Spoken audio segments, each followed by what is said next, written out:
Salut à tous les amis, aujourd'hui on se retrouve pour la suite de notre aventure sur notre beau langage de programmation Kotlin. Aujourd'hui on va voir le mode débogage. Allez, c'est parti.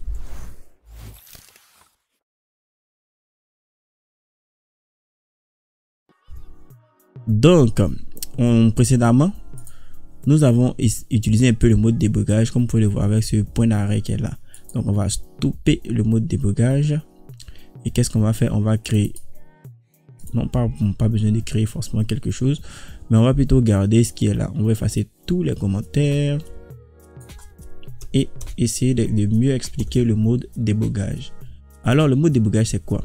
C'est un mode qui permet d'exécuter son programme pas à pas, c'est-à-dire étape par étape. On va exécuter le programme depuis la première fonction, puis ensuite passer à la deuxième, puis à la troisième et ainsi de suite. Ça permet de mieux comprendre son programme et de pouvoir savoir quelle valeur se trouve dans quelle variable et quelle valeur se trouve dans quelle autre variable, afin de pouvoir de régler tous les problèmes en fait. Donc on va tout d'abord on va lancer le mode débogage tout simplement et puis voir comment est-ce qu'il fonctionne. D'abord, pour le lancer, il faut marquer un point d'arrêt, on appelle ça un breakpoint. Donc c'est la partie où notre programme va commencer au fait. Soit vous pouvez marquer le point d'arrêt sur la première fonction, c'est-à-dire là à la première ligne, ou bien à la deuxième ligne ou à la troisième ligne. Ça tout dépend de vous. Vous pouvez même mettre plusieurs points d'arrêt, ça dépend de vous. Donc là on va retirer tous nos points d'arrêt et on va mettre notre premier point d'arrêt sur la déclaration de notre variable. Ok, vu que c'est vraiment la première des choses qu'on fait. Donc maintenant on va exécuter notre programme. Donc on fait debug et non run. On fait debug notre programme increment. Ok, on debug le programme et qu'est-ce qui se passe maintenant?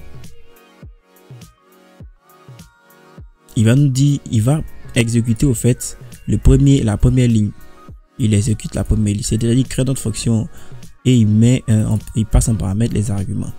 Ensuite, si on appuie sur la flèche qui est là, on passe à l'étape suivante. On peut aussi appuyer sur F8. Voilà, step over F8. Si on appuie sur l'autre, on passe à l'intérieur en fait. La même chose ici. Et là, on remonte. Donc, on va avancer. Ça dit cette fois-ci, au lieu que ça s'ouvre dans notre console, ça s'ouvre plutôt directement dans le debugger. On va avancer dans notre programme. On fait. On appuie sur la flèche ou soit on appuie sur F8. Et là, en mode fantôme, là, en mode ghost, il nous donne la valeur qui se trouve dans nos variables à cet instant précis. Au fait, au moment où la ligne est colorée en bleu, il nous donne la valeur qui se trouve dans nos variables. Donc là, on avait notre variable à 10. On a initialisé x1 à 10. Et là, x1 est toujours à 10 au fait. Mais lorsqu'on va faire notre print, c'est-à-dire si on vérifie dans la console, normalement c'est à la fin du programme que la console va afficher. Dans la console, il va nous afficher 10 et après il va enlever 1 en 10 au fait. Donc la variable va passer à 9. Du coup là il nous dit quoi? Que x1 est égal à 10. En fait, on avance maintenant, x1 est égal à 9. Dans notre console, qu'est-ce que nous affiche? Notre console nous affiche 10 parce que elle nous affiche cette ligne au fait. Elle nous affiche la ligne précédente à la ligne du débugger. Voilà. Par contre, notre débugger lui dit quoi? Que x1 est maintenant égal à 9. Tout simplement parce qu'on avait fait une post-incrémentation. C'est-à-dire on a d'abord affiché la variable avant de retirer.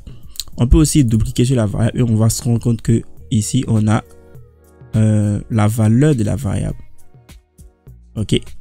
Donc on avance encore dans notre programme. On voit maintenant que x1 passe à 8. Voilà, x1 est passé à 8. Ensuite, là, x1 est revenu à 9.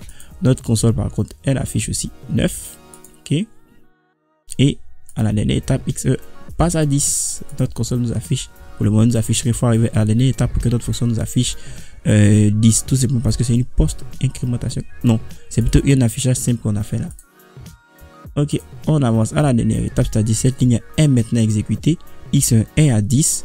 Notre console nous affiche 10 tranquillement et le programme est terminé. Donc c'est un peu comme ça que se passe le mode débogage. Pour l'arrêter, il suffit de cliquer là. Il faut toujours arrêter le mode débogage après avoir fait un débogage. Donc les gars, merci, c'est tout pour cette vidéo. On se dit à la prochaine pour la suite de nos aventures sur Kotlin. N'oubliez pas de vous abonner, de partager la vidéo et d'en parler un peu autour de vous. Surtout, n'oubliez pas les réseaux sociaux qui sont là. Allez, on se dit à la prochaine pour la suite des aventures sur notre beau langage de programmation Kotlin.